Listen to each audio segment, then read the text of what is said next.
जय हिंद दोस्तों, स्वागत है आप सभी का आपके अपने चैनल सिलेक्शन मेंटर पे। आज जो है वो हम लोग पॉलिटी की एक मैराथन क्लास करने जा रहे हैं। इस एक क्लास में आप लोगों के पॉलिटी के जितने भी प्रश्न बन सकते हैं, प्रश्न तो मैंने कम लिए हैं, लेकिन जो उसकी डिटेल है वो आप लोगों के लिए बहुत ज़्यादा महत्वपूर्ण होगी। क्योंकि इस एक क्लास में मैंने सोचा है कि आप लोगों के जितने पॉलिटी के प्रश्न बन पाएंगे, मैं इस एक क्लास में ही आप लोगों के पॉलिटी के सारे प्रश्न जो हैं वो कवर करा दूंगा।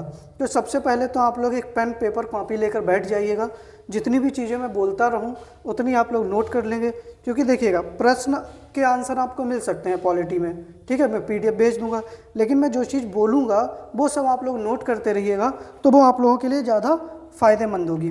5 प्रश्न से देखो, पॉलिटी के 5 प्रश्न तो आपके जीएस में आने हैं और लगभग 2 प्रश्न या 1 प्रश्न जो है वो आपका स्टैटिक जीके में मिल सकता है। तो हमारे हिसाब से 7 प्रश्न जो हैं वो इस एक क्लास से मैं आपके कवर करा दूंगा, पूरे 7 प्रश्न, ठीक है। तो देखिएगा, सभी लोगों से निवेदन है, सबसे पहले तो वीडियो को लाइक कर दीजिएगा और वीडियो को शेयर कर दीजिएगा। तो देखिए, जितने लोग भी आपके मित्र अभी तक नहीं आ पाए हैं तो उन सबको आप लोग पहले बोल दीजिएगा भाई क्लास शुरू हो गई है और क्लास आप लोग ज्वाइन कर लीजिएगा। एक बार आप लोग लिंक जो है अपना, उस लिंक को व्हाट्सएप, फेसबुक, इंस्टाग्राम और जितने भी व्हाट्सएप ग्रुप हैं हर जगह एक बार आप लोग शेयर कर दीजिएगा। जल्दी से आप लोग शेयर करिएगा, फिर हम लोग क्लास को शुरू करते हैं।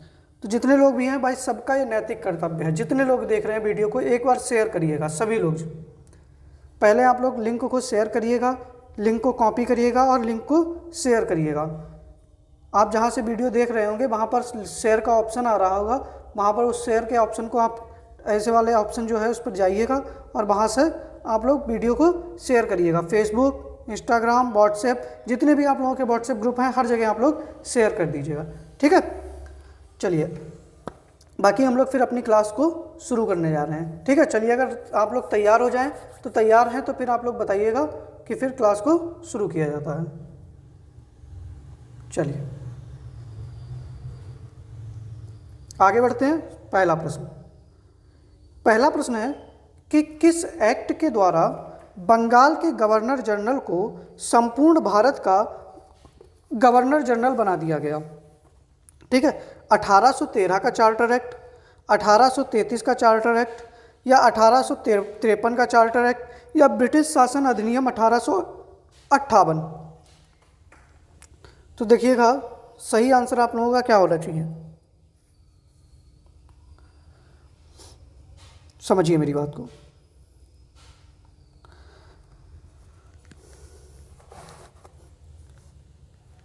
भारत में जो था भाई, ईस्ट इंडिया कंपनी और ब्रिटिशर्स का शासन था, तो भारत में 2 प्रकार के कानून पारित हुए। एक हुए ब्रिटिश ईस्ट इंडिया कंपनी के अधीन, ब्रिटिश ईस्ट इंडिया कंपनी के अधीन, ठीक है, ब्रिटिश ईस्ट इंडिया कंपनी के अधीन। तो इसमें कहाँ से 1773 से लेकर 1853 तक जो भी कानून पारित हुए वो कौन से थे, ब्रिटिश ईस्ट इंडिया कंपनी वाले कानून थे। और फिर क्या आ गया कि ब्रिटिश ताज के अंतर्गत, कैसे, ब्रिटिश ताज के अंतर्गत, मतलब जब ब्रिटिश ताज के अंतर्गत मतलब महारानी के द्वारा जो कानून पारित किए जाते थे, तो ये 1858 से लेकर 1947 तक। कब तक, 1947 तक। क्यों, क्योंकि 1857 में क्रांति हो गई थी, तो ब्रिटिश ईस्ट इंडिया कंपनी से अधिकार छीनकर किसको दे दिए गए थे, ब्रिटिश ताज को दे दिए गए थे, ठीक है। अब समझिएगा, तो सबसे पहला कानून पारित हुआ 1773 का, 1773 का रेगुलेटिंग एक्ट। क्या हुआ, 1773 का रेगुलेटिंग एक्ट। इसमें क्या हुआ, तो इस एक्ट के द्वारा जो बंगाल का गवर्नर था, ठीक है, बंगाल का, क्योंकि पहले बंगाल का सिर्फ गवर्नर होता था, बंगाल का जो गवर्नर था उसे बंगाल का गवर्नर जनरल कहा जाने लगा, बंगाल का गवर्नर जनरल कहा जाने लगा, ठीक है। एक तो बंगाल का गवर्नर जनरल तो था, उसको बंगाल का गवर्नर जनरल कहा जाने लगा। और पहला बंगाल का गवर्नर जनरल कौन बना? तो कौन बना था? वॉरेन हेस्टिंग बना था। कौन बना था? वॉरेन हेस्टिंग बना था। ठीक है। और इसके बाद में क्या हुआ कि इसी एक्ट के तहत 1773 के रेगुलेटिंग एक्ट के द्वारा 1774 में कलकत्ता में उच्चतम न्यायालय की स्थापना हुई। किसकी? उच्चतम न्यायालय की स्थापना। ठीक है।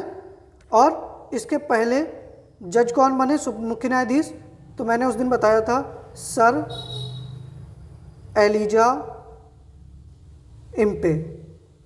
ठीक है। ये हुआ आपका 1773 का रेगुलेटिंग एक्ट। इसमें क्या था कि बंगाल के गवर्नर को बंगाल का गवर्नर जनरल कहा जाने लगा। पहला गवर्नर जनरल कौन बना था? Warren Hasting.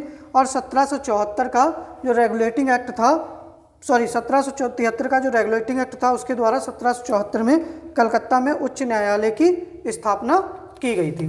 ठीक है। चलिए आगे बढ़ते हैं। दूसरा है पिट्स इंडिया एक्ट 1784। कौन सा है? Pitt's India act 1784। अब देखिएगा इसमें क्या हुआ। तो जो पिट्स इंडिया एक्ट 1784 था, देखो इसके द्वारा जो कंपनी के, ठीक है, कंपनी के राजनीतिक और व्यापारिक कार्यों को अलग किया गया। ठीक है। कंपनी के राजनीतिक और व्यापारिक कार्यों को अलग कर दिया गया। ठीक है।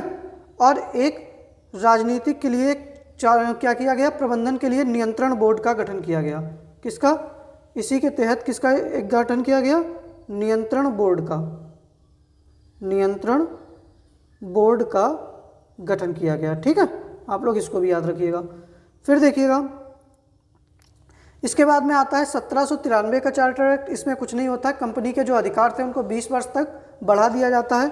फिर आता है 1813 का चार्टर एक्ट। 1813 का चार्टर एक्ट, इसमें क्या होता है समझिएगा। तो 1813 का चार्टर एक्ट होता है, इसके द्वारा पहली बार, ठीक है, पहली बार भारतीयों की शिक्षा पर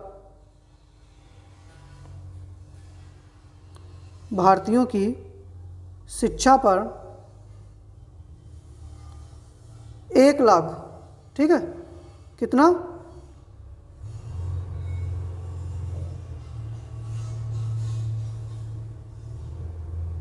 भारतीयों की शिक्षा पर कितना?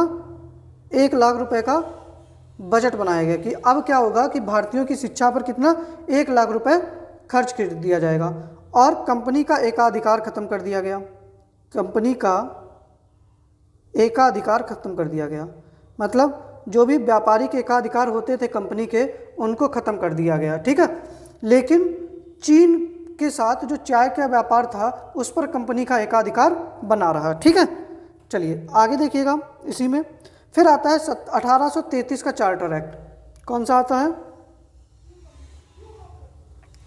1833 का चार्टर एक्ट। ठीक है। इसमें क्या हुआ? तो 1833 का जो चार्टर एक्ट था, इसमें हुआ कि बंगाल के गवर्नर जनरल को, देखो भाई अभी तक क्या था, बंगाल का गवर्नर जनरल था, बंगाल के गवर्नर जनरल को भारत का गवर्नर जनरल कहा जाने लगा। भारत का गवर्नर जनरल कहा जाने लगा। ठीक है, कहा जाने लगा। ठीक है। और किसके द्वारा कहा जाने लगा, मतलब किसको कहा गया था? तो विलियम बेंटिक को। पहला भारत का कौन था गवर्नर जनरल? तो विलियम बेंटिक था। और बंगाल का अगर अंतिम गवर्नर जनरल पूछ ले तब भी विलियम बेंटिक था। ठीक है। तो इसको भी आप लोग याद रख लीजिएगा। और इसी एक्ट के द्वारा, ठीक है, इसी एक्ट के द्वारा जो गवर्नर जनरल था, इसको कानून बनाने का भी अधिकार, पूरे भारत के लिए कानून बनाने का भी अधिकार दे दिया गया। ठीक है, फिर आता है 1853 का चार्टर एक्ट। क्या आता है? 1853 का चार्टर एक्ट। इसमें क्या हुआ? देखो, विधायी शक्तियों को कार्यपालिकाएं शक्ति से पृथक करने की व्यवस्था, विधायी शक्ति को कार्यपालिका शक्ति से पृथक किया गया, शक्ति से पृथक मतलब अलग। ठीक है, इसके साथ में क्या किया गया? एक केंद्रीय विधान परिषद की स्थापना की गई। किसकी? केंद्रीय विधान परिषद की स्थापना की गई।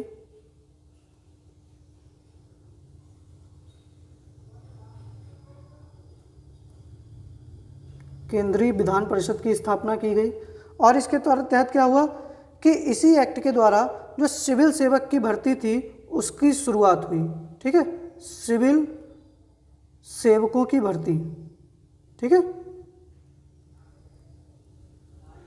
की खुली प्रतियोगिता शुरू हुई। ठीक है, चलिए अब देखिएगा, तो सही आंसर आप लोगों का क्या होना चाहिए कि किस चार्टर एक्ट के द्वारा? तो 1853 का जो चार्टर एक्ट था, इसके द्वारा क्या हुआ कि बंगाल के गवर्नर जनरल को संपूर्ण भारत का गवर्नर जनरल कहा जाने लगा। और पहला कौन बना? तो विलियम बेंटिक बना। ठीक है, कौन बना? विलियम बेंटिक बना। बताइएगा आप लोगों को समझ में आया या नहीं आया? क्लास आप लोगों को ये समझ में आई या नहीं आई? इतनी डिटेल ठीक है क्या? चलिए अगला प्रश्न है हमारा कि भारत में पहली बार प्रत्यक्ष प्रणाली किस अधिनियम के द्वारा अपनाई गई? ठीक है, भारत परिषद अधिनियम 1861, भारत परिषद अधिनियम 1909, भारत शासन अधिनियम 1919 या भारत शासन अधिनियम 1935? तो बताइएगा सही आंसर आप लोगों का क्या होना चाहिए?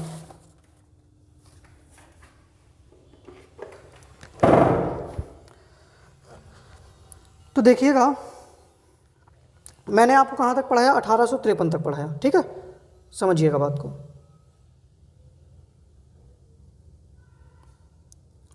फिर आता है कि भारत शासन अधिनियम, क्योंकि ब्रिटिश ताज के अंतर्गत पहुंच गए तो नाम भी बदल दिया गया। क्या हो गया? भारत शासन अधिनियम 1858। क्या हो गया? भारत शासन अधिनियम 1858 हो गया। ठीक है, अब इसके तहत क्या हो गया? इसके द्वारा भारत का शासन, भारत का शासन ब्रिटिश ताज के अंतर्गत कर दिया गया। ब्रिटिश ताज के अंतर्गत पहुंच गया। ठीक है, और गवर्नर जनरल जो था अब तक भारत का, क्योंकि भाई क्रांति हो चुकी थी, तो गवर्नर जनरल को क्या कहा जाने लगा? भारत का वायसराय कहा जाने लगा। क्या कहा जाने लगा? भारत का वायसराय कहा जाने लगा। ठीक है, अब देखो भारत का पहला वायसराय कौन था? जल्दी से बताइएगा, भारत का पहला वायसराय कौन था? तो कैनिंगबा था। कौन था? कैनिंगबा था, मतलब लॉर्ड आर्ड मत लगाना, कैनिंग था। ठीक है, और इसी अधिनियम के द्वारा भारत में राज्य सचिव के पद का सृजन किया गया। राज्य सचिव पद का सृजन किया गया। ठीक है, तो आप लोग इसको भी याद रखिएगा। इसके बाद में आता है हमारा भारत परिषद अधिनियम 1861। क्या आता है? भारत परिषद अधिनियम 1861। देखिएगा इसमें क्या होता है, तो इसमें पहली बार कानून बनाने की प्रक्रिया में, ठीक है, कानून बनाने की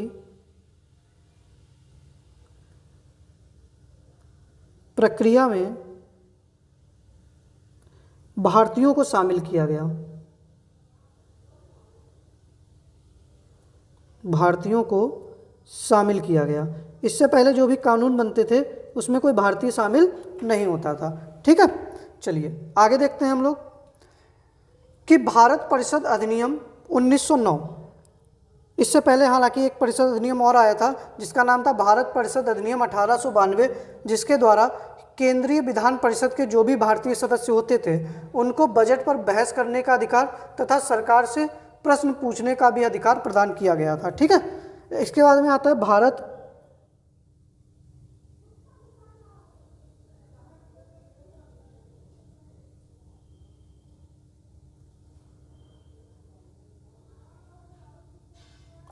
इसके बाद में आता है भारत परिषद अधिनियम 1909। डायरेक्ट में लिख दे रहा हूँ, भारत परिषद अधिनियम 1909। इसको क्या कहा जाता था? तो इसको कहा जाता था मार्ले मिंटो सुधार। किस नाम से इसको जानते थे? Morley Minto reforms. ठीक है, सुधार। अब इसके द्वारा क्या हुआ कि भारतीयों को विधि निर्माण मतलब कानून बनाने और प्रशासन करने में दोनों में ही प्रतिनिधित्व दिया गया। लेकिन ये सबसे बड़ा इसमें काम क्या था? पृथक निर्वाचन। क्या था? पृथक निर्वाचन के आधार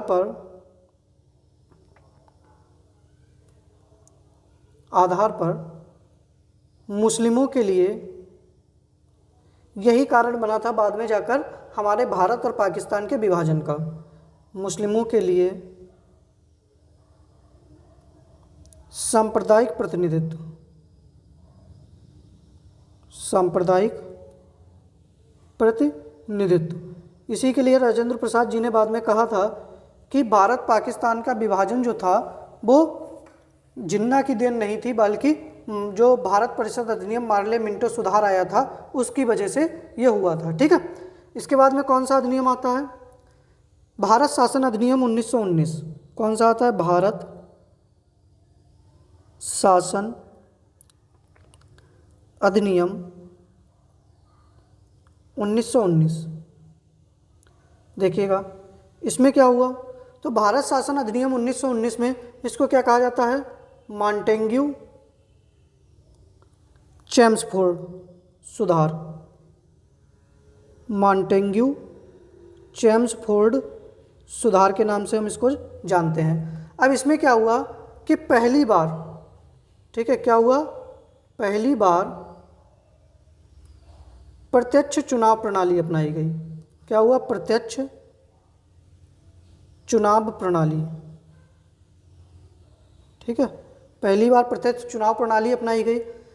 केंद्र में द्विसदनीय व्यवस्था स्थापित की गई। क्या हुआ? केंद्र में द्विसदनीय व्यवस्था स्थापित की गई और प्रांतों में द्वैध शासन आया। क्या आया? द्वैध शासन आया और पहली बार उत्तरदायी शासन शब्द का प्रयोग किया गया। ठीक है, अब बताइएगा इस प्रश्न का सही आंसर क्या होना चाहिए आप लोगों का कि भारत में पहली बार प्रत्यक्ष प्रणाली किस अधिनियम से अपनाई गई? तो भारत शासन अधिनियम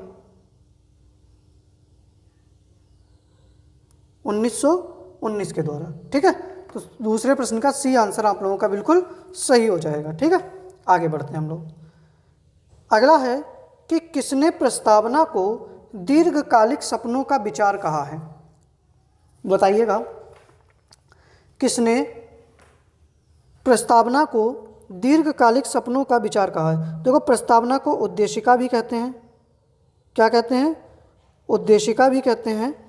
और देखिएगा कि जवाहरलाल नेहरू के द्वारा, किसके द्वारा? जवाहरलाल नेहरू के द्वारा संविधान सभा में जो उद्देश्य प्रस्ताव रखे गए थे उन्हीं को बाद में क्या मान लिया गया? संविधान की उद्देशिका या प्रस्तावना मान लिया गया। ठीक है, अब देखिएगा कि जो हमारी प्रस्तावना की भाषा है, ठीक है, प्रस्तावना की भाषा और प्रस्तावना का स्वरूप, ठीक है, प्रस्तावना की भाषा और प्रस्तावना का स्वरूप। तो हमने प्रस्तावना की जो भाषा है वो हमने कहाँ से ली है? तो हमने ऑस्ट्रेलिया से ली है। कहाँ से? ऑस्ट्रेलिया के संविधान से ली है। और स्वरूप हमने अमेरिका से लिया है। स्वरूप हमने कहाँ से लिया है? तो अमेरिका के संविधान से लिया है। ठीक है, इसको आप लोग ध्यान रखिएगा।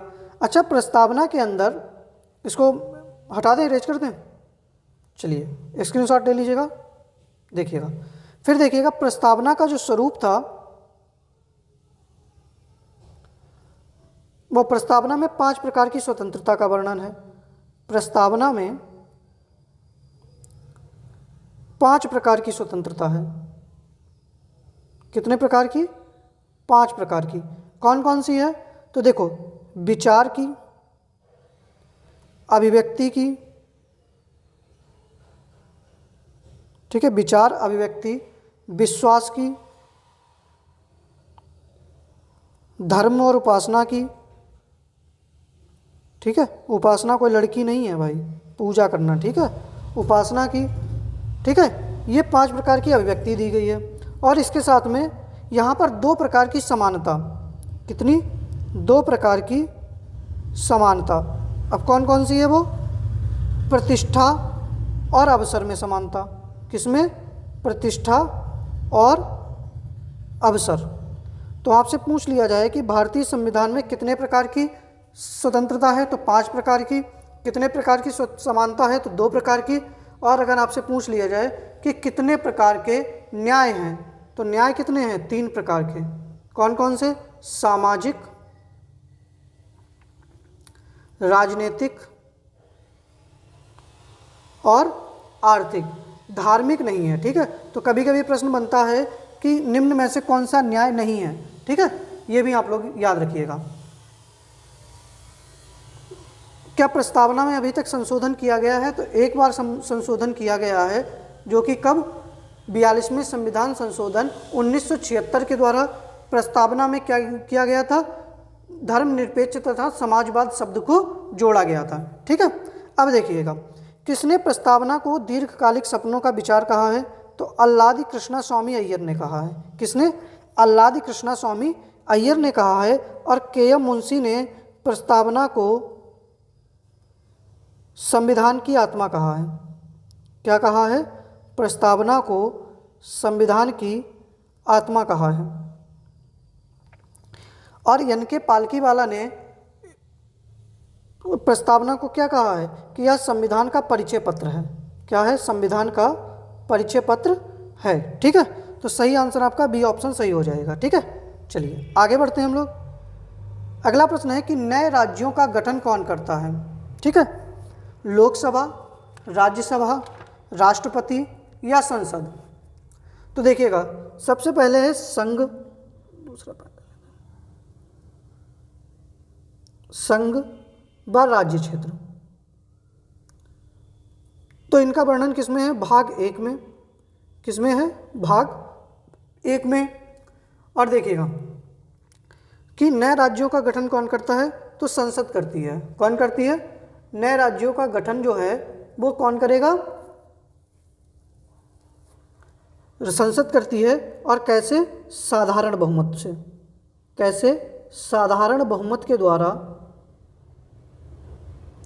नए राज्यों का गठन संसद कर लेगी। और ये किस अनुच्छेद में वर्णित है? तो अनुच्छेद 3 में वर्णित है। किसमें? अनुच्छेद 3 में वर्णित है। लेकिन नए राज्यों का गठन जो है ये राष्ट्रपति की अनुमति से ही संसद में क्या होगा?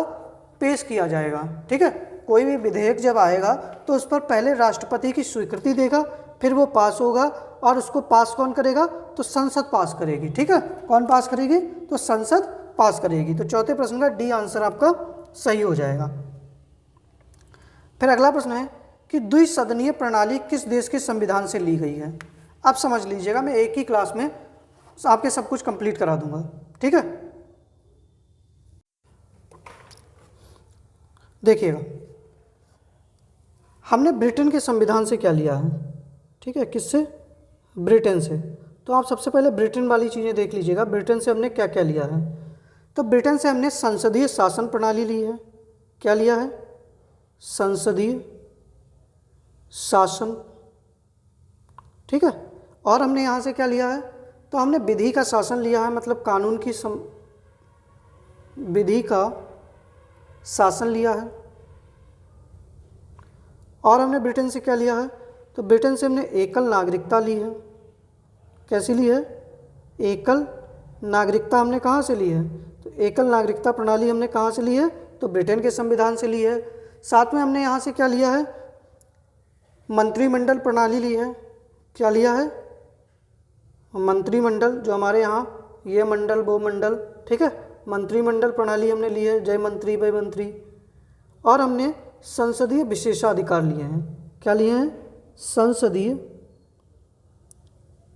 विशेषाधिकार। और यहीं से हमने द्विसदनीय प्रणाली भी ली है। क्या ली है? द्विसदनीय प्रणाली भी हमने यहीं से ली है। तो सही आंसर आपका बी ऑप्शन सही हो जाएगा, ठीक है। बाकी देख लीजिएगा, हमने दक्षिण अफ्रीका से क्या लिया है, समझिएगा। दक्षिण अफ्रीका से हमने क्या लिया है? तो संविधान संशोधन। दक्षिण अफ्रीका से हमने क्या लिया है? संविधान संशोधन। और यहाँ से हमने और क्या लिया है?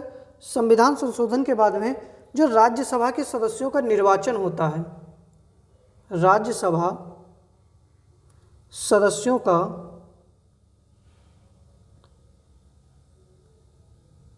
निर्वाचन, ठीक है, चुनाव जो होता है राज्यसभा सदस्यों का, वो हमने कहाँ से लिया? दक्षिण अफ्रीका से। साथ में देखिएगा, आयरलैंड से हमने क्या लिया है? तो हमने आयरलैंड से राज्य के नीति निर्देशक तत्व लिए हैं। क्या लिए हैं? राज्य के नीति निर्देशक तत्व।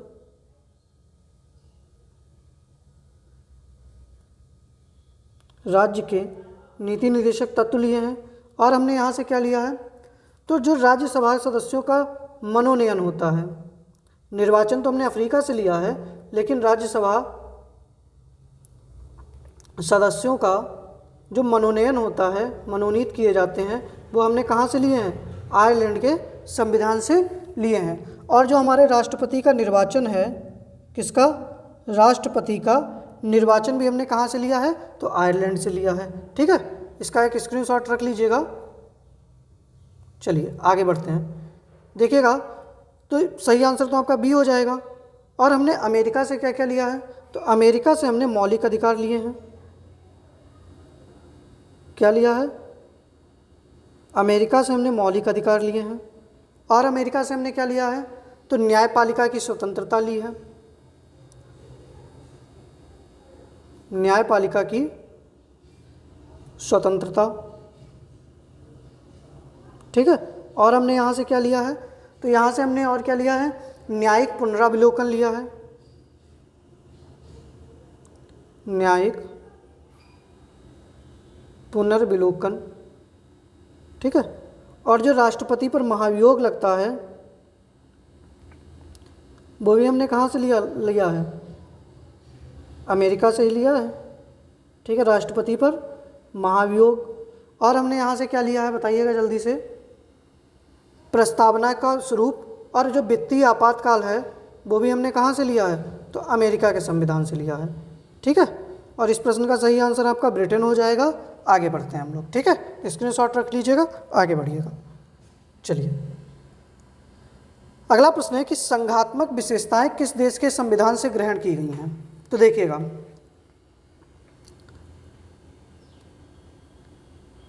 हमने कनाडा से क्या क्या लिया है? तो संघ व राज्य के बीच शक्ति विभाजन। क्या लिया है? संघ व राज्य के बीच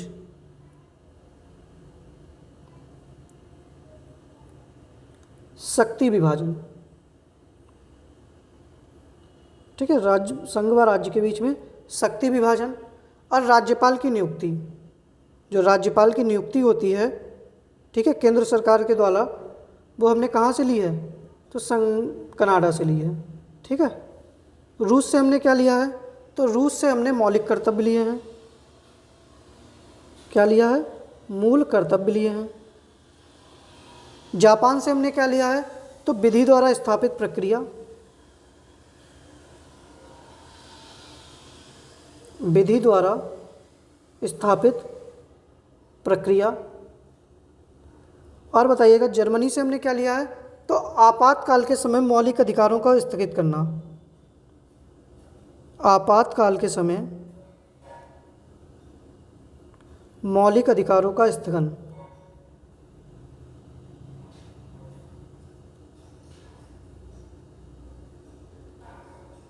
मौलिक अधिकारों का स्थगन। साथ में हमने संघात्मक विशेषताएं भी कहाँ से ली हैं? तो कनाडा से ली हैं। तो कहाँ से?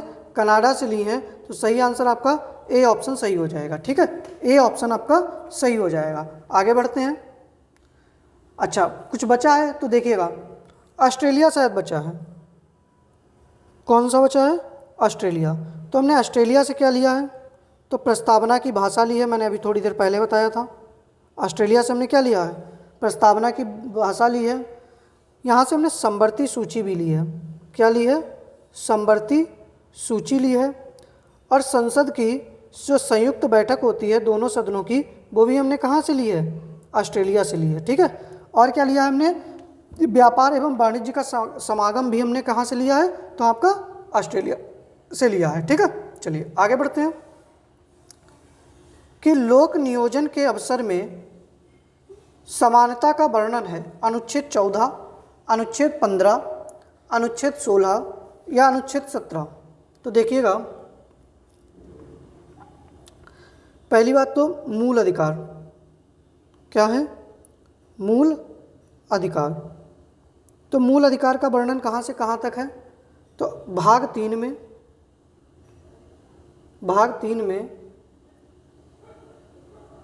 अनुच्छेद 12 से 35 तक। कहाँ तक है? अनुच्छेद 12 से 35 तक है। ठीक है, देखिएगा अनुच्छेद 14 में क्या है बताइएगा। जो अनुच्छेद 14 है इसमें क्या है? तो अनुच्छेद 14 में है विधि के समक्ष समानता। क्या है? विधि के समक्ष समानता। ठीक है, 15 में क्या है? धर्म, मूलवंश।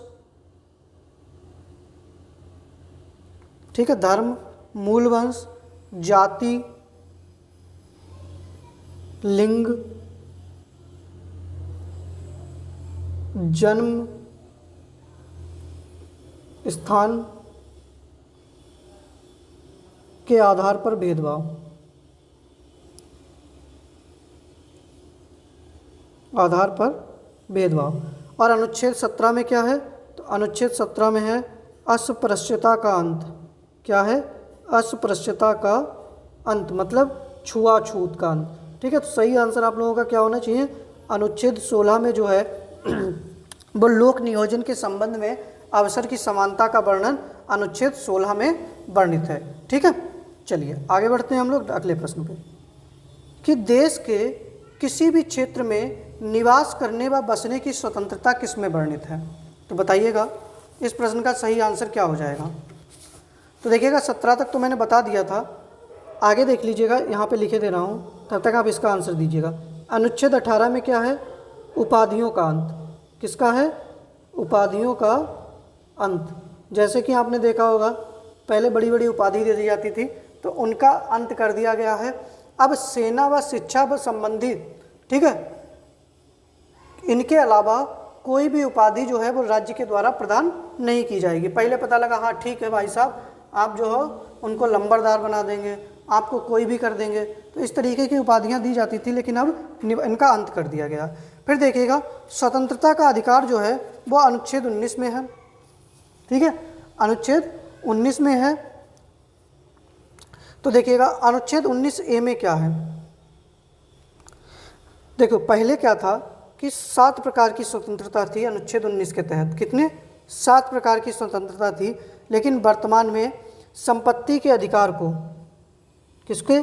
संपत्ति के अधिकार को समाप्त कर दिया गया। ठीक है, संपत्ति के अधिकार को समाप्त कर दिया गया। तो अब कितने प्रकार की स्वतंत्रताएं बची हैं? तो 6 प्रकार की बची हैं। कितने? 6 प्रकार की बची हैं। तो वो 6 प्रकार की स्वतंत्रताएं कौन कौन सी हैं आप एक बार नोट कर लीजिएगा। देखिएगा अनुच्छेद 19A में क्या है कि अभिव्यक्ति की आज़ादी। किसकी? मतलब हमको गाली देने की स्वतंत्रता आपको किस में है? तो अनुच्छेद 19A में है। तभी तो आदमी मोदी जी को गरिया देता है, वरना नहीं रहे पुतिन के यहाँ या किम जोंग के यहाँ देख लेते तुम्हारी अभिव्यक्ति। ठीक है। अनुच्छेद 19 बी में क्या है, तो शांतिपूर्वक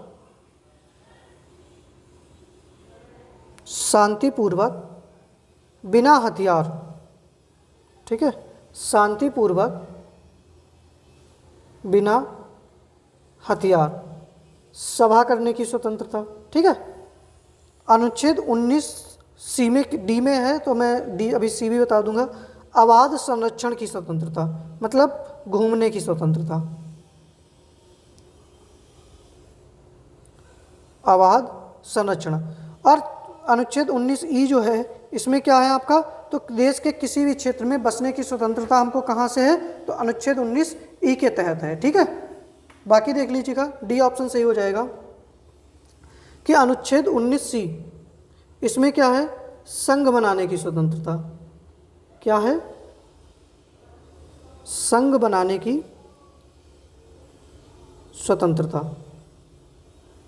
संघ मतलब कौन सा, ये वाला संघ ना समझ लेना तुम, कुछ और, मतलब जैसे कि सहकारी समिति, कुछ संगम बनाने का, या तुम पता लगो हम संग रहेंगे, ठीक है, वो वाला संघ ना मत बना लेना।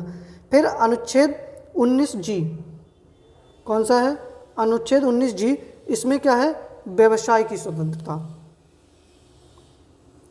व्यवसाय की स्वतंत्रता। अब इसका मतलब ये नहीं है कि कोई अवैध कानून वो अवैध काम करने लगो, जो कानून के हिसाब से ठीक है तो आप कोई भी कार्य कर सकते हैं। अब ये नहीं है कि कानून के कोई खिलाफ है और तुम लगा रहे हो अपना बैठे, कहीं पता लगा सुल्फा मल रहे हो बैठे गांजा वगैरह, तो समस्या हो जाएगी, ठीक है। तो इस प्रश्न का आंसर सही कौन सा हो जाएगा, अनुच्छेद 19 ई हो जाएगा। चलिए आगे बढ़ते हैं हम लोग। क्या अनुच्छेद 21 संबंधित है, दोष सिद्धि के संबंध में संरक्षण, प्राण व दैहिक स्वतंत्रता, 6 से 14 वर्ष की आयु के बच्चों को निःशुल्क शिक्षा का अधिकार और गिरफ्तारी और निरोध से संरक्षण। तो बताइएगा अनुच्छेद 19 किससे संबंधित है,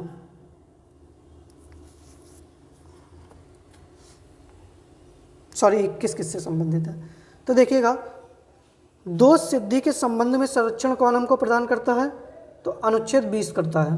कौन करता है, अनुच्छेद 20 करता है। इसके तहत क्या होता है कि किसी व्यक्ति को अपराध के लिए एक बार सज़ा मिलेगी, ये नहीं है कि बेचारा एक बार सज़ा मिल गई फिर उसी अपराध के लिए उसको दोबारा सज़ा मिल गई। और मान लिया कि अपराध करते समय जो कानून होगा, मान लिया अगर 2007 में उसने अपराध किया और उस समय मान लिया कि चोरी की सज़ा जो थी वो 10 साल थी और वर्तमान में चोरी की सज़ा 20 साल है, तो आपको उसी समय के अकॉर्डिंग सज़ा दी जाएगी 10 ही साल, ठीक है। और किसी भी व्यक्ति को स्वयं के विरुद्ध न्यायालय में गवाही देने के लिए बाध्य नहीं किया जाएगा, ठीक है। तो यह तो अनुच्छेद 20 से संबंधित है। प्राण व दैहिक स्वतंत्रता किससे है, तो अनुच्छेद 21 से। और यही दोनों ऐसे हैं जो मूल अधिकार, जब आपातकाल लगता है तो मूल अधिकारों को स्थगित कर दिया जाता है, लेकिन इनको क्या होता है, मतलब स्थगित नहीं किया जाता है, ठीक है। और अनुच्छेद 21 जो है ये विदेशी नागरिकों को प्राप्त है। फिर देखो 6 से 14 वर्ष की आयु के बच्चों को निःशुल्क शिक्षा का अधिकार, तो अनुच्छेद 21 का में है। और किसके द्वारा हुआ, 86वें संविधान संशोधन के द्वारा, 86वां संविधान संशोधन, ठीक है। और ये कब हुआ, तो 2002 में, हाँ 2002 में ही हुआ था, ठीक है। फिर गिरफ्तारी व निरोध से संरक्षण ये किस में मिलता है, तो अनुच्छेद 22 में।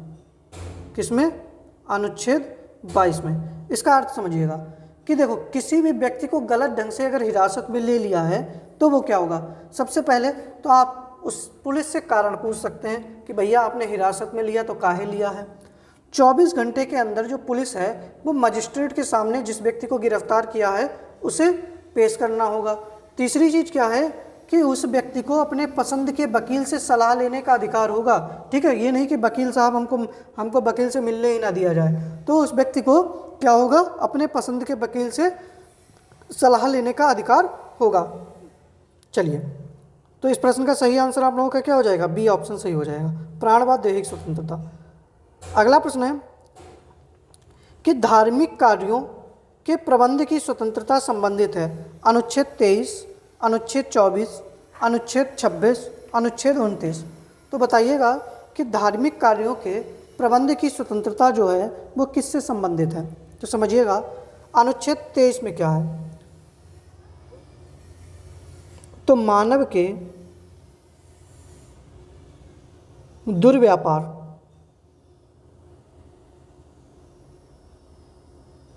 ठीक है, मानव के दुर्व्यापार व बलात् श्रम से प्रतिषेध,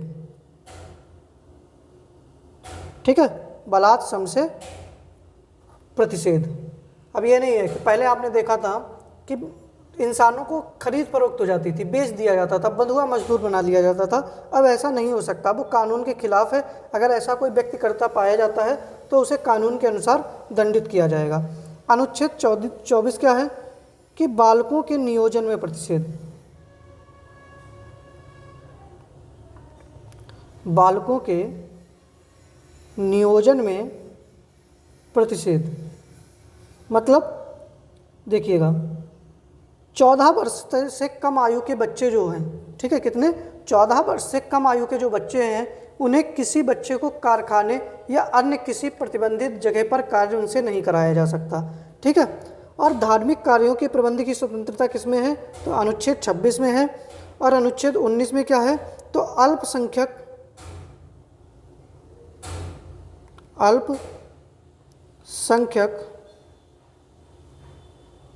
वर्गों के हितों का संरक्षण,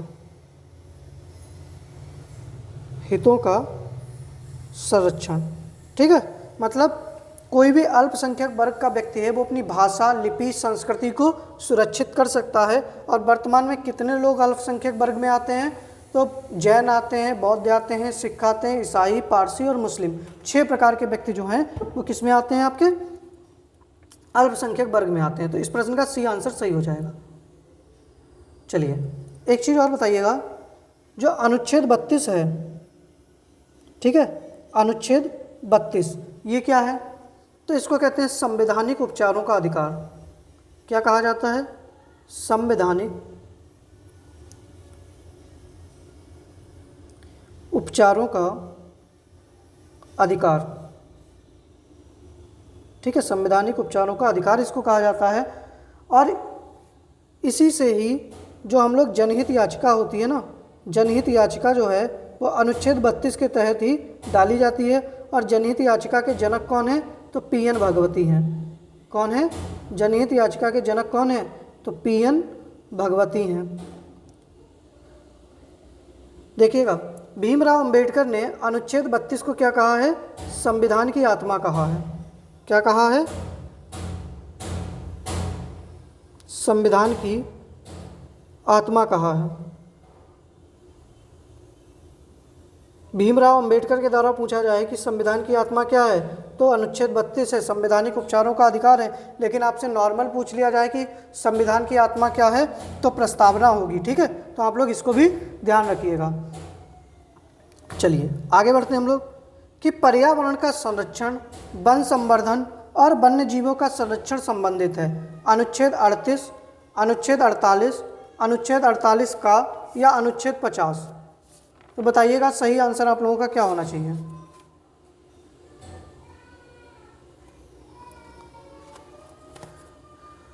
तो देखिएगा जो राज्य के नीति निदेशक तत्व होते हैं, राज्य के नीति निदेशक तत्व,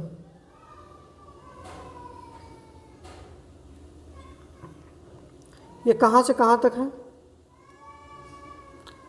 तो ये भाग 4 में, किसमें, भाग 4 में अनुच्छेद 36 से 51 तक वर्णित है। अनुच्छेद 36 से 51 तक वर्णित है, ठीक है।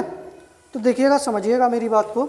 अच्छा, हमने राज्य के नीति निदेशक तत्व कहाँ से लिए हैं, तो मैंने अभी थोड़ी देर पहले ही बताया था, आयरलैंड के संविधान से लिए गए हैं, ठीक है। चलिए अब देखिएगा अनुच्छेद 38 में क्या है, अनुच्छेद 38 क्या है, तो अनुच्छेद 38 में क्या है कि राज्य जो है लोक कल्याण की अभिवृद्धि के लिए सामाजिक व्यवस्था का निर्माण करेगा। तो लोक कल्याण के लिए बताया गया, किसके लिए? लोक कल्याण के बारे में बताया गया है। अनुच्छेद 48 में क्या है? कृषि एवं पशुपालन। ठीक है, कृषि एवं पशुपालन। अनुच्छेद 48 का में क्या है? तो अनुच्छेद 48 का में है पर्यावरण का संरक्षण, वन संवर्धन और वन्य जीवों का संरक्षण। और अनुच्छेद 50 में क्या है? तो कार्यपालिका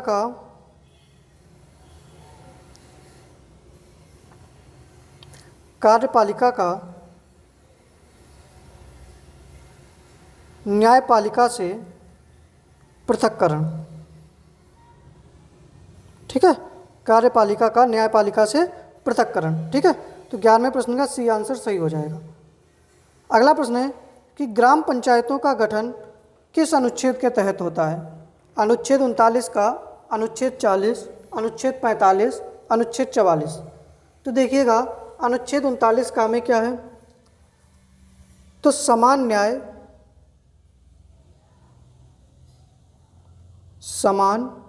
न्याय व निःशुल्क विधिक सहायता।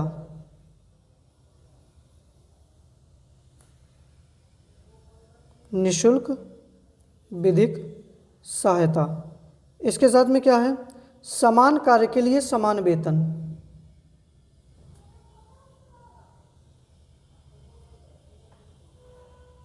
समान कार्य के लिए समान वेतन।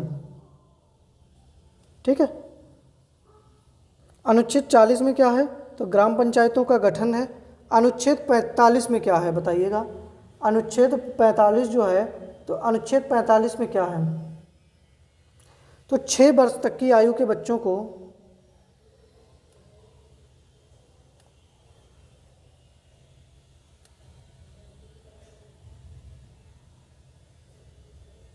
6 वर्ष की आयु के बच्चों को प्रारंभिक शिक्षा,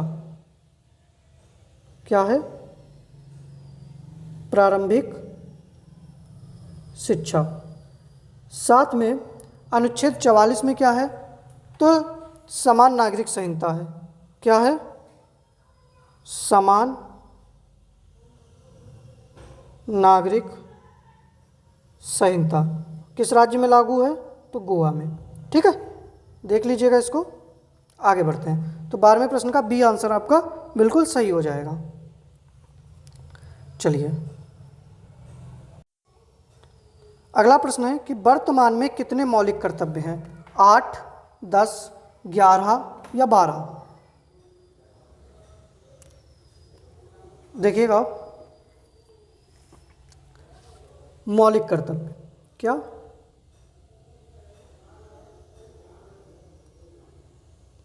मौलिक कर्तव्य। अगर आपसे पूछा जाए क्या संविधान बनने के समय मौलिक कर्तव्य थे? तो नहीं थे। क्या थे? नहीं थे। तो मौलिक कर्तव्यों को बाद में जोड़ा गया भाग 4 का में। कहाँ पर? भाग 4 का में अनुच्छेद 51 का, अनुच्छेद 51 का के तहत। ठीक है, समझिएगा। हमने मौलिक कर्तव्य कहाँ से लिए हैं? तो रूस के संविधान से लिए हैं। कहाँ से? रूस के संविधान से लिए हैं। और इनको किसकी समिति की सिफारिश पर जोड़ा गया? तो सरदार स्वर्ण सिंह समिति की सिफारिश पर। सरदार स्वर्ण सिंह समिति की सिफारिश पर।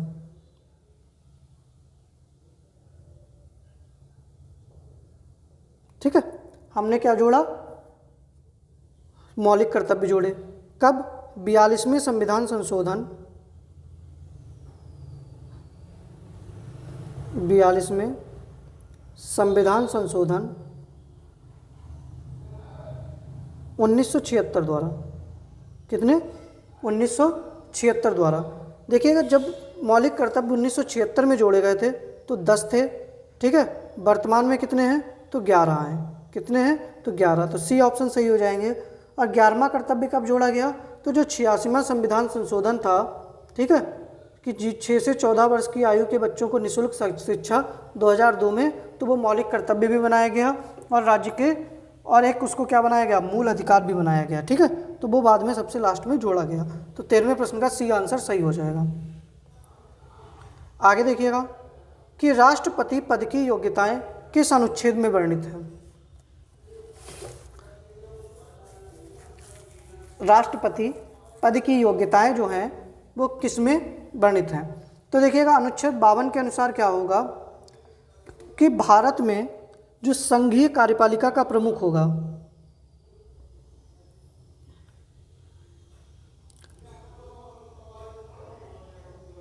संघीय कार्यपालिका का प्रमुख कौन होगा, राष्ट्रपति होगा। और वो किस में है, अनुच्छेद 52 में है। अनुच्छेद 53 में क्या है कि संघ की समस्त कार्यपालिकाएं शक्ति किस में होंगी, राष्ट्रपति में होंगी। संघ की समस्त शक्ति किस में निहित होगी, राष्ट्रपति में। अनुच्छेद 54 में क्या है, तो राष्ट्रपति का निर्वाचक मंडल है, राष्ट्रपति का निर्वाचक मंडल है। ठीक है, और अनुच्छेद 58 में क्या है, तो अनुच्छेद 58 में राष्ट्रपति के पद की योग्यताएं हैं। ठीक है, तो डी ऑप्शन आपका सही हो जाएगा। अब देखिएगा राष्ट्रपति के निर्वाचक मंडल में कौन कौन भाग लेता है। ठीक है, ये प्रश्न आपसे बन सकता है कि निर्वाचक मंडल राष्ट्रपति का। ठीक है, तो राष्ट्रपति का जो निर्वाचक मंडल होता है इसमें कौन कौन भाग लेता है, तो संसद के दोनों सदनों के निर्वाचित सदस्य, मनोनीत सदस्य नहीं लेते हैं। ठीक है, संसद के दोनों सदनों के निर्वाचित सदस्य। और कौन लेता है, राज्य की विधानसभाओं के सदस्य निर्वाचित, राज्य की विधानसभा के निर्वाचित सदस्य। ठीक है, कैसे, निर्वाचित सदस्य। और इसमें कौन भाग लेता है, तो और भाग लेता है दिल्ली तथा पुदुचेरी विधानसभा के निर्वाचित सदस्य। ठीक है, तो ये भी भाग लेते हैं। तो इसका प्रश्न का डी आंसर सही हो जाएगा। अगला प्रश्न है कि राष्ट्रपति पर महाभियोग प्रक्रिया लगती है अनुच्छेद 61 के द्वारा, अनुच्छेद 55 के द्वारा, अनुच्छेद 60 के द्वारा, अनुच्छेद 56 के द्वारा। तो देखिएगा अनुच्छेद 56 के द्वारा राष्ट्रपति का क्या है, कार्यकाल है, और कार्यकाल कितना होता है, 5 वर्ष का। 60 में क्या है बताइएगा, अनुच्छेद 60 में राष्ट्रपति को शपथ, और शपथ कौन दिलाता है, तो सुप्रीम कोर्ट का न्यायाधीश। कौन दिलाता है, सुप्रीम कोर्ट का न्यायाधीश। ठीक है, चीफ जस्टिस, या उसके बाद जो भी व्यक्ति आता हो। फिर अनुच्छेद 55 में क्या है, तो अनुच्छेद 55 में क्या है कि राष्ट्रपति का निर्वाचन क्या है, राष्ट्रपति का निर्वाचन। और कैसे होता है, तो एकल संक्रमणीय मत पद्धति के द्वारा क्या होता है, राष्ट्रपति का निर्वाचन होता है। और राष्ट्रपति पर महाभियोग कैसे लगता है, तो अनुच्छेद 61 के द्वारा लगता है। ठीक है, और इसकी सूचना 14 दिन पूर्व देनी होती है। और राष्ट्रपति पर महाभियोग हमने कहाँ से लिया है, तो अमेरिका के संविधान से लिया है। और राष्ट्रपति पर महाभियोग की प्रक्रिया संसद के किसी भी सदन से प्रारंभ हो सकती है। ठीक है, ऐसा नहीं है कि केवल राज्यसभा से ही पारित होगी या शुरू होगी, कहीं से भी पारित शुरू हो सकती है, चाहे राज्यसभा से चाहे लोकसभा से। लेकिन जो प्रस्ताव होगा वो संसद के प्रत्येक सदन से कम 2/3 बहुमत से पारित होना आवश्यक है। कितने, 2/3 बहुमत से। मतलब लोकसभा में भी इतने सदस्य पारित करें और राज्यसभा में भी इतने सदस्य पारित करें, तभी महाभियोग प्रक्रिया लगेगी। ठीक है, और जब महाभियोग प्रक्रिया लगती है तो जितने लोग निर्वाचन में भाग लेते हैं वो तो भाग लेते ही लेते हैं, साथ में जो मनोनीत सदस्य होते हैं वो भी भाग लेते हैं। ठीक है, कौन, जो मनोनीत सदस्य होते हैं वो भी राष्ट्रपति पर जब महाभियोग प्रक्रिया लगती है उसमें भाग लेते हैं। आगे बढ़ते हैं हम लोग कि उपराष्ट्रपति को शपथ कौन दिलाता है, राष्ट्रपति, सुप्रीम कोर्ट का मुख्य न्यायाधीश, प्रधानमंत्री या प्रोटेम स्पीकर। तो बताइएगा। तो देखिए उपराष्ट्रपति का वर्णन किस में है, तो आर्टिकल 63 में है। किस में है, अनुच्छेद 63 में है। और हमने उपराष्ट्रपति का पद कहाँ से लिया है, तो अमेरिका के संविधान से लिया है। कहाँ से लिया है? अमेरिका के संविधान से लिया गया है। ठीक है। अनुच्छेद 64 के अनुसार, किसके? अनुच्छेद 64 के अनुसार जो उपराष्ट्रपति होगा, उपराष्ट्रपति राज्यसभा का पदेन सभापति होता है। राज्यसभा का पदेन सभापति होता है। ठीक है। और उपराष्ट्रपति को शपथ कौन दिलाता है? तो राष्ट्रपति दिलाता है। कौन दिलाता है?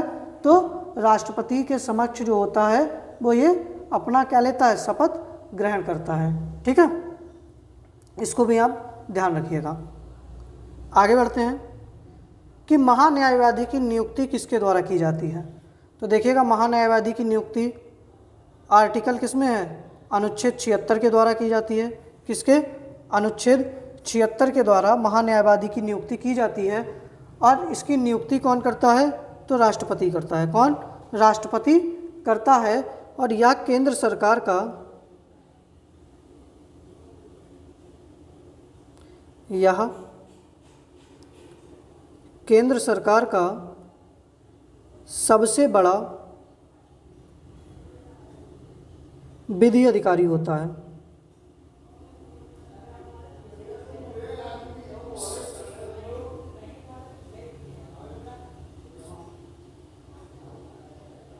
क्या होता है? केंद्र सरकार का सबसे बड़ा विधि अधिकारी होता है।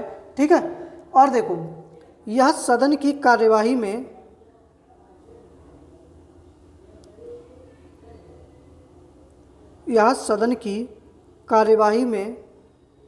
भाग ले सकता है। ठीक है, भाग ले सकता है लेकिन वोट नहीं कर सकता, परंतु वोट नहीं कर सकता।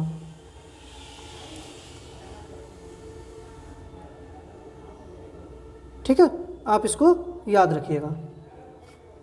चलिए, तो 17वें प्रश्न का ए आंसर सही हो जाएगा। आगे बढ़ते हैं कि राज्यसभा में सदस्यों की वर्तमान संख्या है। देखिएगा, संसद किससे मिलकर बनती है? ठीक है, तो संसद जो है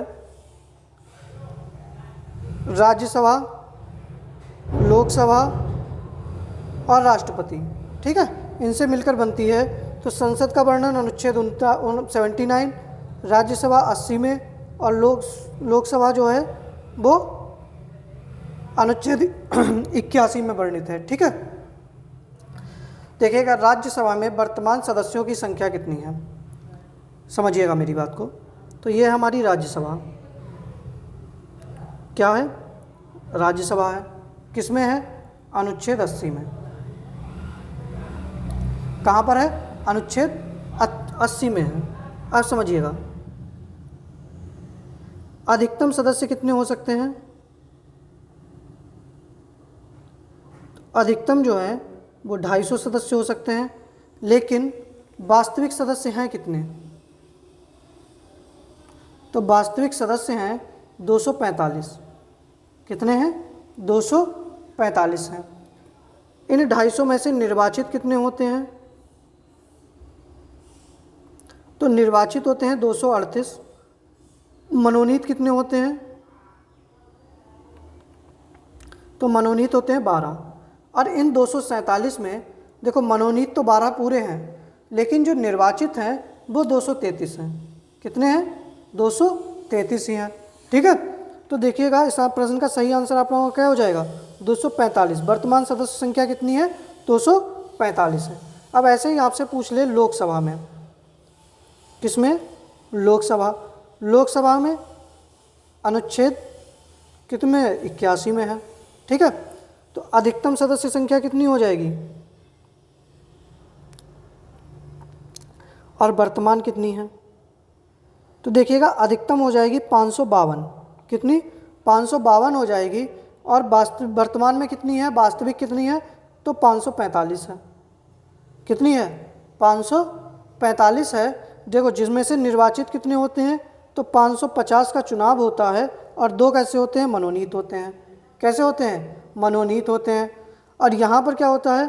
545 में तो 543 तो क्या होते हैं, निर्वाचित होते हैं, और 2 कैसे होते हैं, मनोनीत होते हैं। ठीक है, तो आप इसको भी याद रखिएगा। तो इस प्रश्न का सही आंसर आपका 245 हो जाएगा। आगे बढ़ते हैं हम लोग। निम्न में से कौन अपने पद की शपथ नहीं लेता? राष्ट्रपति, उपराष्ट्रपति, सुप्रीम कोर्ट का मुख्य न्यायाधीश या लोकसभा अध्यक्ष? तो बताइएगा कि कौन सा व्यक्ति जो है वो अपने पद की शपथ नहीं लेता है।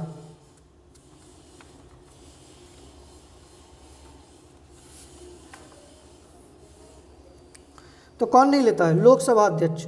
लोकसभा अध्यक्ष जो होता है वो संसद के सदस्य, मतलब लोकसभा सदस्य के रूप में शपथ लेता है। किसके? सही आंसर तो डी हो जाएगा। इसको शपथ कौन दिलाता है? तो प्रोटेम स्पीकर दिलाता है, लेकिन लोकसभा सदस्य के रूप में, अध्यक्ष के रूप में नहीं। किसके रूप में? सदस्य के रूप में शपथ लेता है, अध्यक्ष के रूप में शपथ नहीं लेता है। तो 19वें प्रश्न का डी आंसर सही हो जाएगा। फिर अगला प्रश्न है कि संसद की संयुक्त बैठक को कौन आहूत करता है, मतलब कौन बुलाता है? राष्ट्रपति, उपराष्ट्रपति? तो देखो, सबसे पहले कि संयुक्त बैठक हमने कहाँ से ली है? तो हमने ऑस्ट्रेलिया से ली है। कहाँ से ली है? ऑस्ट्रेलिया से। और किस आर्टिकल के अंदर वर्णन है? तो अनुच्छेद 108 के तहत क्या है? संसद की संयुक्त बैठक का वर्णन है। अब संसद की संयुक्त बैठक को बुलाता कौन है? तो राष्ट्रपति, ए ऑप्शन सही हो जाएगा। और अध्यक्षता कौन करता है? तो लोकसभा अध्यक्ष करता है। कौन अध्यक्षता करता है? तो लोकसभा अध्यक्ष अध्यक्षता करेगा। ठीक है,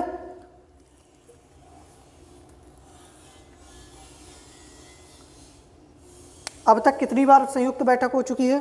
तो 3 बार। कितनी बार? 3 बार संयुक्त बैठक हो चुकी है। अब ये आप लोग बताएंगे कि किस किस सन में हुई है। ठीक है, चलिए आगे बढ़ते हैं। अगला प्रश्न है कि भारतीय संविधान की विशेषता नहीं है? द्वैध शासन पद्धति, लिखित संविधान, शक्तियों का विभाजन या एक सदनीय व्यवस्था? तो बताइएगा कि भारतीय संविधान की इनमें से कौन सी विशेषता नहीं है? तो समझिएगा, हमारे देश में द्वैध शासन पद्धति है, बिल्कुल है।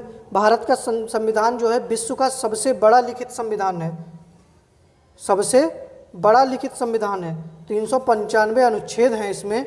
और क्या क्या है जल्दी से बताइएगा? 395 अनुच्छेद हैं।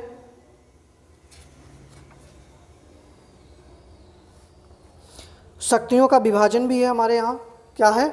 शक्तियों का विभाजन भी होता है, लेकिन एक सदनीय व्यवस्था नहीं है। डी ऑप्शन सही हो जाएगा। हमारे यहाँ कैसी व्यवस्था है? द्विसदनीय व्यवस्था है। कैसी व्यवस्था है? द्विसदनीय व्यवस्था है। एक कैसी है? लोकसभा, और दूसरे को क्या कहते हो? राज्यसभा। ठीक है, तो द्विसदनीय व्यवस्था है, तो डी ऑप्शन आपका गलत हो जाएगा इसमें। चलिए आगे बढ़ें कि जनसंख्या नियंत्रण किस सूची का विषय है? तो देखिएगा, हमारे यहाँ 7वीं अनुसूची में केंद्र राज्य के मध्य में शक्तियों का विभाजन हो जाता है। ठीक है, 7वीं अनुसूची में। अब देखिएगा, कुछ जो है वो संघ सूची में, कुछ राज्य सूची में, कुछ समवर्ती सूची में। और अवशिष्ट सूची क्या होती है कि जिन विषयों पर संघ सूची, राज्य सूची, समवर्ती सूची में कोई भी विषय शामिल नहीं है, तो उस पर कानून बनाने का अधिकार किसको है? संसद को है। और वह किस में चला जाएगा? अवशिष्ट शक्तियों में चला जाएगा। तो देखिएगा, संघ सूची में कितने विषय सम्मिलित हैं? 100। राज्य सूची में कितने विषय सम्मिलित हैं? तो 61। और समवर्ती सूची में कितने विषय सम्मिलित हैं? तो 52। कितने सम्मिलित हैं? 52। तो समझिएगा, संघ सूची में क्या है? तो विदेशी मामले। क्या हैं? विदेशी मामले, रक्षा, संचार, ये सब किस में है? आपका संघ सूची में है। राज्य सूची में क्या है? तो कृषि है। क्या है? कृषि है। पुलिस सेवा है, स्वास्थ्य सेवा है। ये सब आपको कहाँ मिलेगा? तो राज्य सूची में मिलेगा। अब देखिएगा, समवर्ती सूची में क्या है? परिवार नियोजन। ठीक है, राष्ट्रीय जलमार्ग, राष्ट्रीय जलमार्ग, समाचार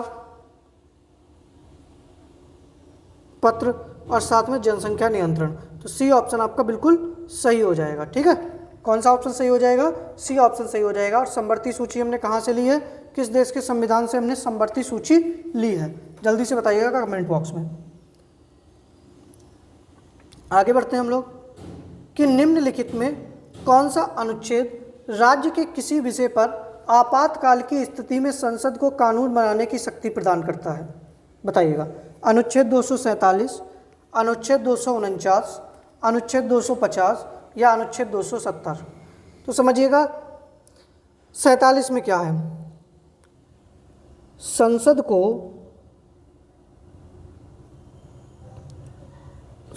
को अतिरिक्त न्यायालयों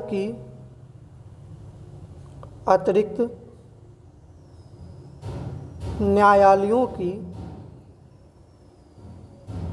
स्थापना करने का हक है। ठीक है, या शक्ति है। 49 में क्या है कि राष्ट्रहित में, ठीक है, किसमें? राष्ट्रहित में राज्य सूची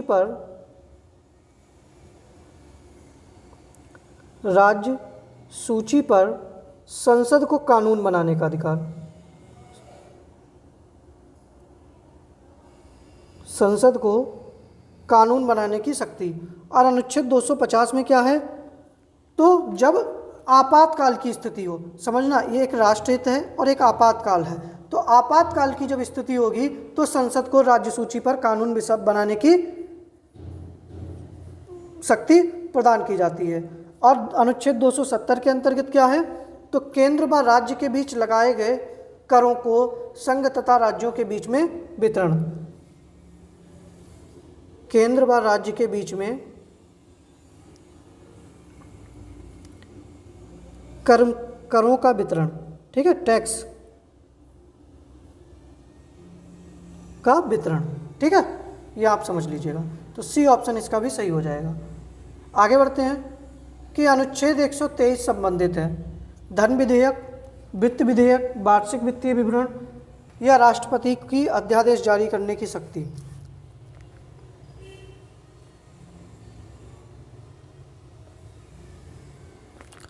तो देखिएगा, धन विधेयक किसमें है? अनुच्छेद 110 में है। किसमें है? अनुच्छेद 110 में है। वित्त विधेयक किसमें है? तो अनुच्छेद 117 में है। वार्षिक वित्तीय विवरण किसमें है? तो अनुच्छेद 112 में है। और जो राष्ट्रपति की अध्यादेश जारी करने की शक्ति किसमें है? तो अनुच्छेद 123 में है। तो डी ऑप्शन आपका बिल्कुल सही हो जाएगा। ठीक है, ये भी आप लोग ध्यान रखिएगा।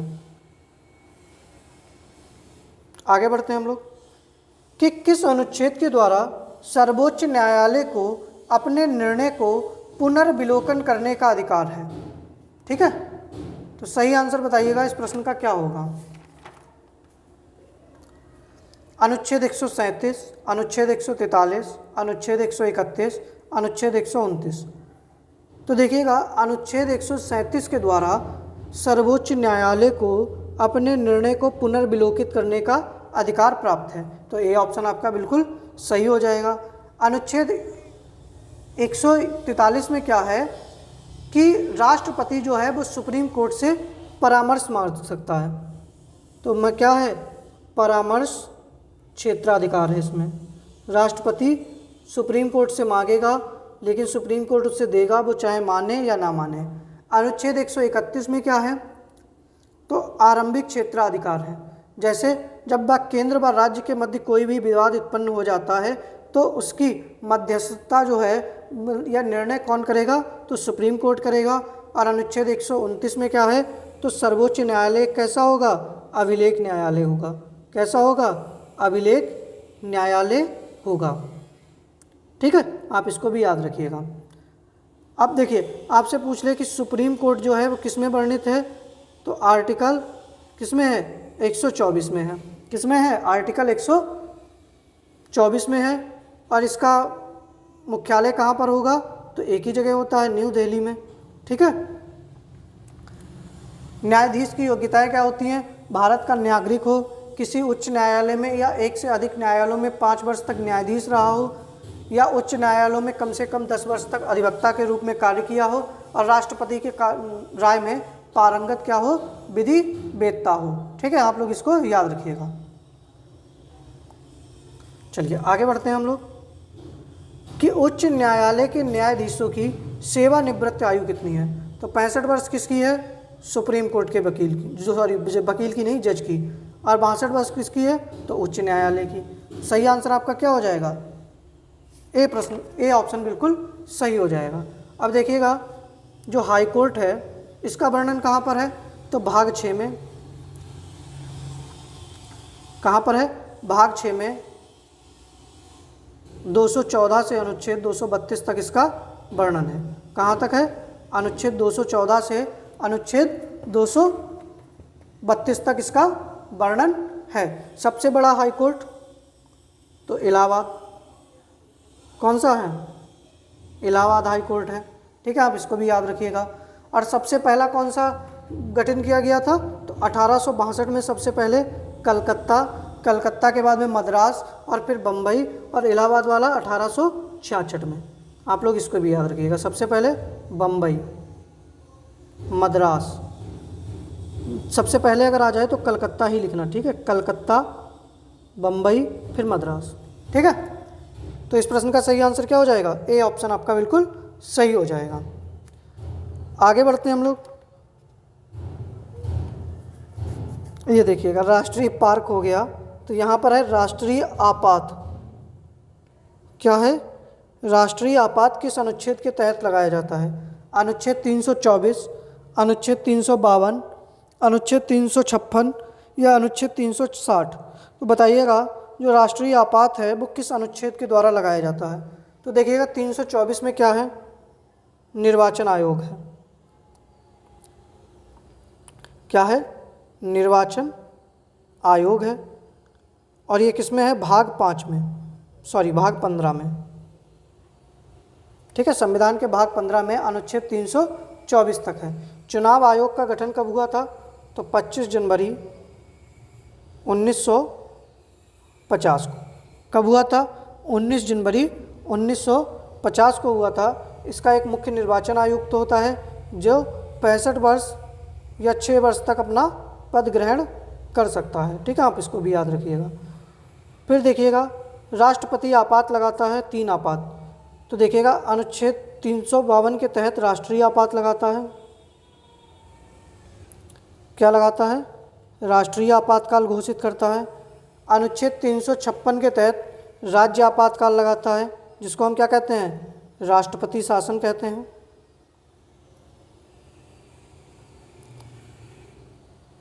राष्ट्रपति शासन कहा जाता है। और अनुच्छेद 360 के तहत क्या लगाया जाता है, तो वित्तीय आपातकाल लगाया जाता है। क्या लगाया जाता है, वित्तीय आपात लगाया जाता है। ठीक है, ये भी आप लोग याद रखिएगा। तो राष्ट्रीय आपात कब लगाया जाता है, जब जैसे कि युद्ध वगैरह होता है तो कैबिनेट की लिखित सलाह के ऊपर राष्ट्रपति जो है वो राष्ट्रीय आपातकाल लगा देता है। तो बी ऑप्शन आपका सही हो जाएगा। आगे बढ़ते हैं कि अंतर्राज्यीय परिषद की अध्यक्षता कौन करता है, राष्ट्रपति। ठीक है, राज्यपाल, प्रधानमंत्री या गृह मंत्री। देखो अंतर्राज्यीय परिषद जो है वो किस में है, अनुच्छेद 263 में है। किस में है, अनुच्छेद 263 के अंतर्गत अंतर्राज्यीय परिषद का गठन कौन करता है, तो राष्ट्रपति करता है। कौन करता है, राष्ट्रपति करता है। और अध्यक्षता कौन करता है, तो प्रधानमंत्री करता है। तो बी, सी ऑप्शन आपका बिल्कुल सही हो जाएगा। क्या सही हो जाएगा, सी ऑप्शन सही हो जाएगा। अब अंतर्राज्यीय परिषद क्यों गठित की जाती है, कि देखिएगा कि राज्यों के मध्य में विवाद उत्पन्न हो जाते हैं। ठीक है, कहीं कोई विवाद है तो कहीं कोई विवाद है, तो उनकी जांच करने के संबंध में अंतर्राज्यीय परिषद का गठन किया जाता है। ठीक है, आप लोग इसको याद रखिएगा। अब देखिए यहीं आगे देखिएगा, किस समिति ने त्रिस्तरीय पंचायती राज व्यवस्था की सिफारिश की। पी.के. तुंगन समिति, अशोक मेहता समिति, एस.एल. सिंघवी समिति या बलवंत राय मेहता समिति। तो देखिएगा जो पी.के. तुंगन समिति थी ये कब आई थी, 1988 में। कब आई थी? 1988 में आई थी। और इसी समिति की सिफारिश पर, इस समिति की सिफारिश पर 73वां संविधान संशोधन हुआ। क्या हुआ? 73वां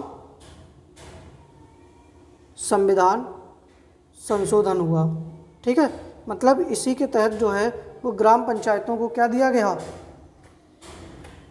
संवैधानिक दर्जा दिया गया। और ये 73वां कब हुआ था? तो 1992 में हुआ था। अब देखिएगा, जो अशोक मेहता समिति है ये कब आई थी? तो 1977 में आई थी। कब आई थी? 1977 में आई थी। और इन्होंने द्विस्तरीय पंचायती की व्यवस्था की थी। कैसी हो? द्विस्तरीय। ठीक है, पंचायती राज व्यवस्था कैसी हो? तो द्विस्तरीय होनी चाहिए। फिर है कि एस.एल. सिंघवी समिति, ये कब आई थी? 1986 में आई थी। कब आई थी? 1986 में आई थी। और इसने कहा था कि जो स्थानीय स्वशासन है इसको संवैधानिक मान्यता दी जाए। क्या दी जाए? संवैधानिक मान्यता दी जाए। लेकिन इनकी बात नहीं मानी गई थी, बाद में इनकी बात मान ली गई थी। और बलवंत राय मेहता समिति जो थी ये कब आई थी? 1957 में आई थी। और इन्होंने ही सबसे पहले त्रिस्तरीय पंचायती राज व्यवस्था की सिफारिश की थी। तो डी ऑप्शन आपका बिल्कुल सही हो जाएगा। अगला प्रश्न है कि भारत में महिलाओं के लिए आरक्षण उपलब्ध है, तो कहाँ पर? तो देखो, भारत में महिलाओं के लिए आरक्षण, SC ST, ठीक है, के लिए आरक्षण, इसकी सिफारिश जो थी वो ग्राम पंचायतों में किसने की थी? तो एक समिति थी PBK राव समिति। कौन सी? PBK राव समिति ने इसकी सिफारिश की थी। ठीक है, कब आई थी ये? तो यह 1985 में आई थी। और पंचायती राज निकायों में ही महिलाओं के लिए आरक्षण उपलब्ध है। तो सही आंसर आपका सी ऑप्शन सही हो जाएगा। ठीक है, चलिए अब आप लोग बताइएगा, कुछ जैसे आर्टिकल हैं इंपॉर्टेंट, तो कुछ आर्टिकल इंपॉर्टेंट बचे हैं जैसे कि GST से संबंधित। तो GST तो मैं अगली क्लास में आप लोगों की कंप्लीट करा दूंगा। फिर जैसे कि वित्त आयोग, ये कुछ आर्टिकल हैं, तो मैं एक आर्टिकल की छोटी सी एक क्लास ले आऊँगा, सारे आर्टिकल उसमें कंप्लीट करा दूंगा। ठीक है, बाकी आप लोग बताइएगा कि आप लोगों को ये क्लास कैसी लगी।